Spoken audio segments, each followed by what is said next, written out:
Good morning Year 4 and welcome to Thursday's maths lesson.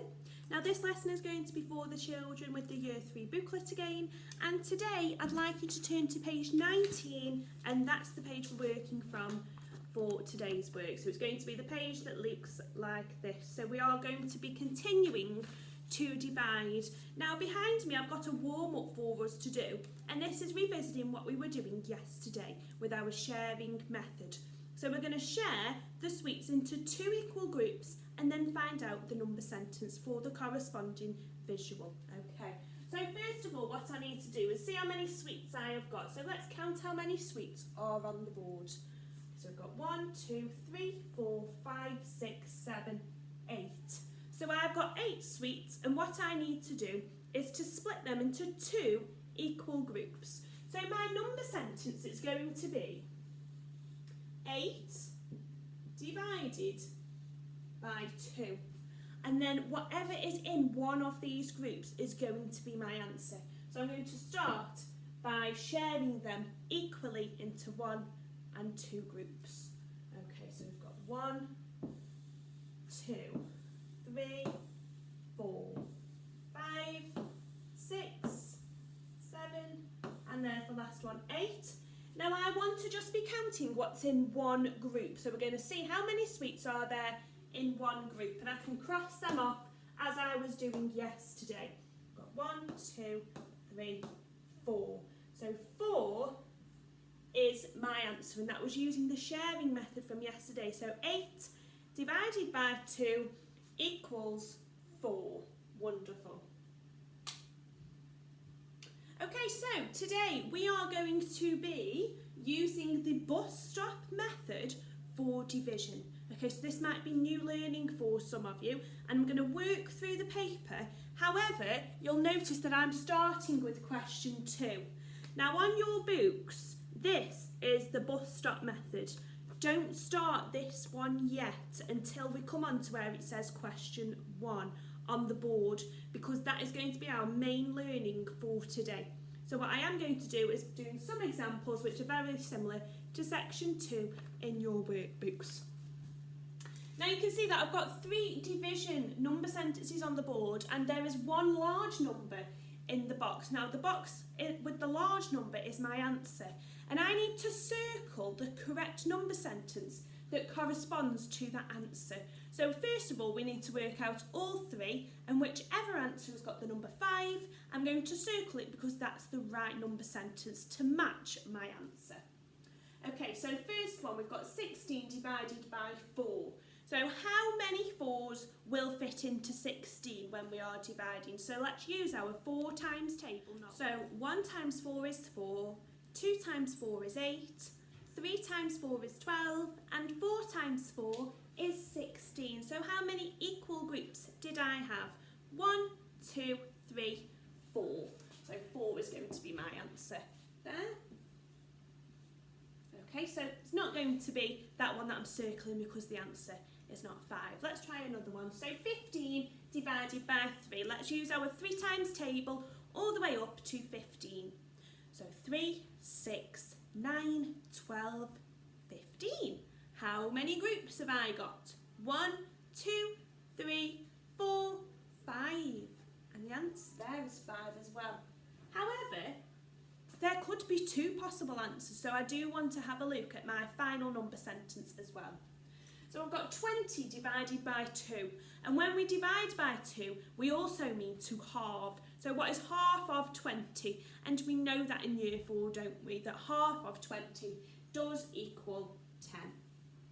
And you can see that this was my number sentence, which had the correct answer for the big number that was in the box. So those are very similar questions that you are going to go through on section 2 of your learning.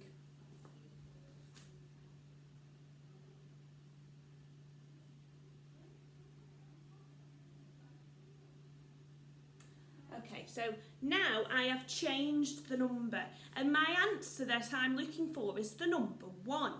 And I'm going to start with my top division number sentence and work through each one all the way to the bottom until I find my answer. So I've got 30 divided by 3. 3 times what equals 30? So I've got 3, 6, 9, 12, 15, 18, 21, 24, 27, 30.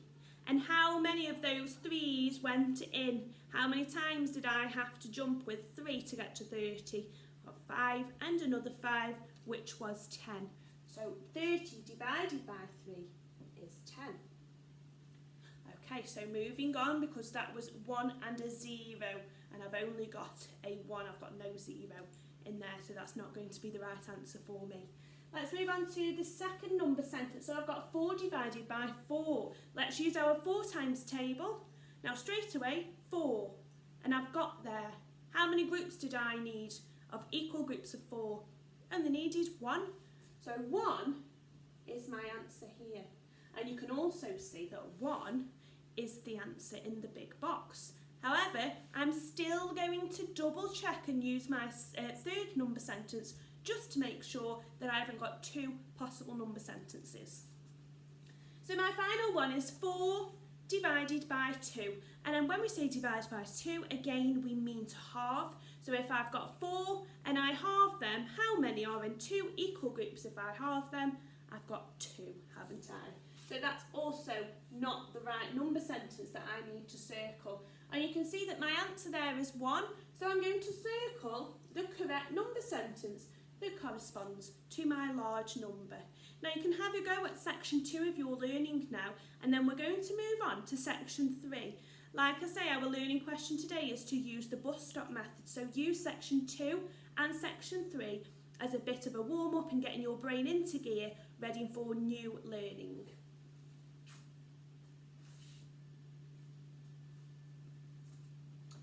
Okay, so if you have finished section 2 and you are beginning to go on to section 3, here is an example that we can go through together before you tackle those questions by yourself.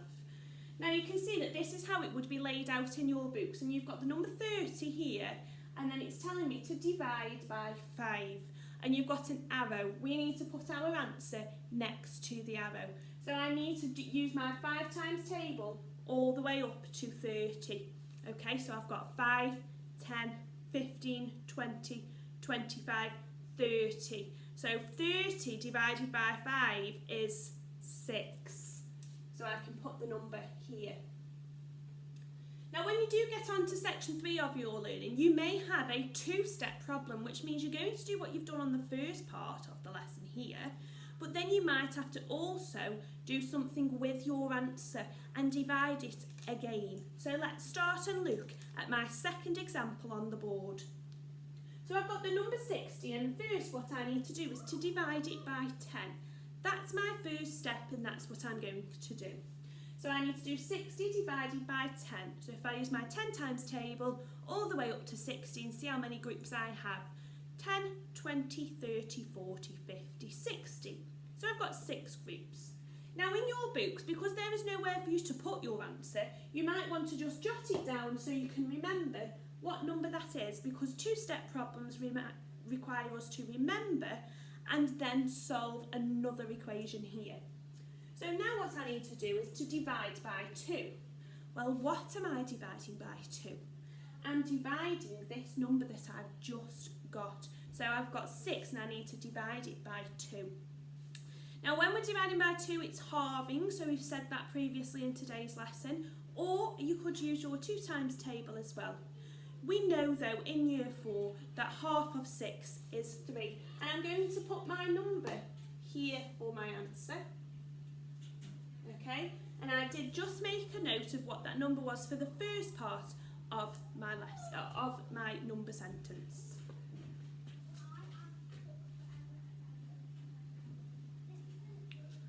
Okay, so now we are coming on to our learning question and our main part of our learning today. And we're going to begin to use bus stop method division, also known as formal written division.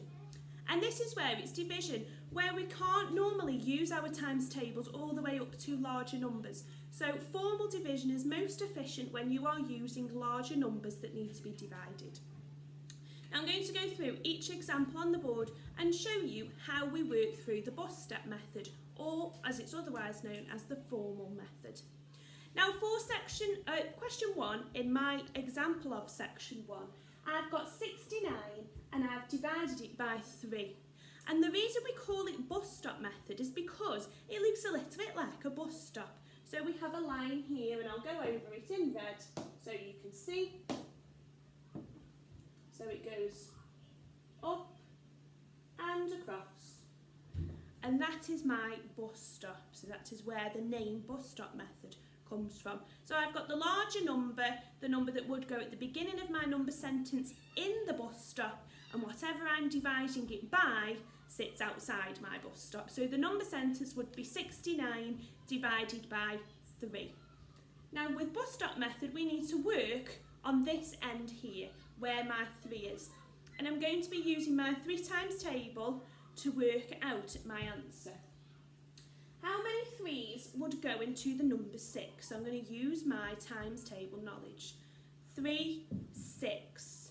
So 2 lots of 3 make 6. 2 lots of 3 make 6. So what I'm going to do here is I'm going to write, I'll put it in a different colour so it's easier for you to see. Just above my 6, we know that 2 lots of 3 make 6.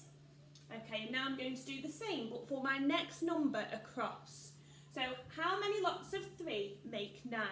So I've got 3, 6, 9. And I've stopped there. How many groups have I got? 1, 2, 3. So above my 9, I'm going to put 3, because 3 lots of 3 make 9.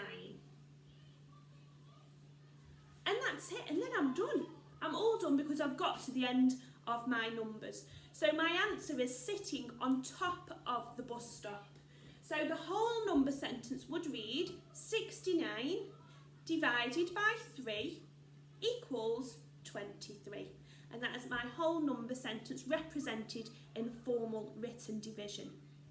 Okay, now sometimes it does begin to get a little bit more tricky. You're going to see as we move through the examples, and this will be some tricky versions of bus stop method that are in your book today, so you need to be listening very carefully and looking at the device that you are watching this on. Now you can see on my second one, I've got my bus stop there, the number 56, and I'm dividing 56 by 4. Now the first thing I need to do is how many groups of 4 go into 5? Now if I'm using my 4 times table, I go 4, 8. Well, 8's bigger than 5, and I only need to work out how many 4's go into 5. Well, I can make one equal group of 4, but then I've got some left over. How many have I got left over? So I've got one equal group of 4, and then let's count on to my number that I've got, 5. I've got 1 left over that I can't put into a group. So I know that I've got one equal group, so let's put that in first. I've got one equal group that I can make. However, I've still got one that's left over, and this is where we start to use a method that we also use in our column addition and column subtraction. And I'm going to exchange this over to make that 1 part of the 6, which makes the number 16. Okay, so I'm going to go through that again for you. So first of all, we work out how many equal groups of 4 go into 5. Well, I can make one equal group of 4, but I've also got one left over because my next number is 5, and that's what's in my bus stop. So I could make one equal group of 4, but I had one that was left over and it couldn't fit into that group. So then what I've done is I've carried it over, and my 6 has now changed to 16. So when I come to have a look at how many 4's fit into 6, it's no longer 6 anymore, because I have changed it and exchanged that extra one out of the group that couldn't fit in to make 16.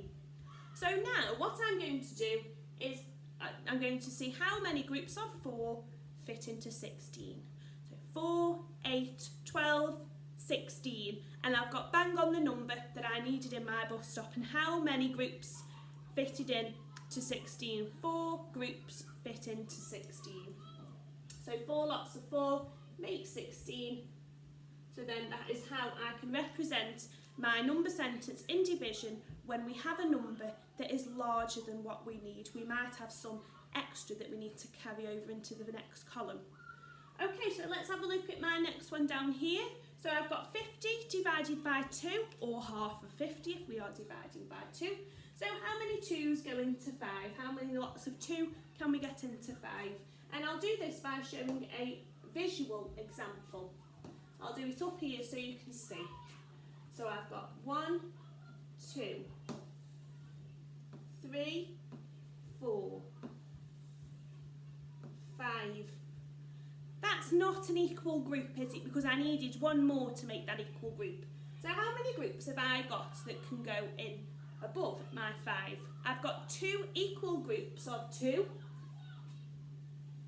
However, I've got one that is left over and does not fit into an equal group. So that is going to be exchanged over here. So now my 0 is no longer 0. Can you see what number that is going to be now when I come to have a look at my 2's? I'm going to see how many 2's go into the number 10. So I can count in my 2's. 2, 4, 6, 8, 10. And how many equal groups did I have? So I've got 5 lots of 2 make 10. So I can put 5 here. Okay, so hopefully you can begin to see. If you need to use visual representations, then please do, and then you can see how many you have got left over. And now I've got one here that's very similar to one in your book, where all of the numbers are the same, and that just means the number sentence says 99 divided by 9. Okay, and in your books you've got 88 divided by 8. So how many groups of 9 fit into 9? So it's the first number in your sequence of 9, so it's one group of 9. So I can put the number 1 here. And then my answer is also going to be the same because it's asking me again how many 9's go into 9, which is also the first number in my 9's number sequence. So I can put number 1 here. Okay, so working through in your booklet, you have got 5 questions that are very similar to mine on the board. Some of them will not require you to carry or exchange over to the next column, and that's fine. However, if you've got numbers where you've got leftovers like we have on the board over here, then you will need to carry that over into your tens column, and then bear that in mind that the number will change and it will become 10 times bigger. Okay, so once you have completed your work for today, what I have got is some reflection for you. Now we are going to continue with bus stop method tomorrow. We're not actually going to be working through your books. So I want us to reflect on how we've grasped bus stop method division today, and then going into tomorrow that can maybe prompt you for things that you might be able to do differently in tomorrow's lesson. So we're going to have 2 rolls of the dice today, and we're going to reflect on how we have looked at the outcome of today's lesson. Okay, so let's have our first roll of the dice, and we've landed on the number 4. So what did you find tricky today? And it could be that the outcome of the lesson was the tricky part, and it was when we were learning our bus stop method that we found it was tricky when we needed to exchange over. But that's just what I normally think. Maybe you found something more tricky which was not related to bus stop division, so you can have a think about that as well. Okay, let's do one more roll of the dice. Okay, so it's landed on the number 3. So the number 3 says, did you learn anything new today? Now, I'm pretty sure that you have learned lots of new things today because we've not looked at our long formal written method of bus stop division. So that might be something that you've learned new. If you are struggling today, please don't worry, because that's why I want to revisit this lesson tomorrow so we can embed our learning. Okay, so good luck everybody in your maths. Please send all of your work in to the Year 4 email and I can scroll through and give you some feedback.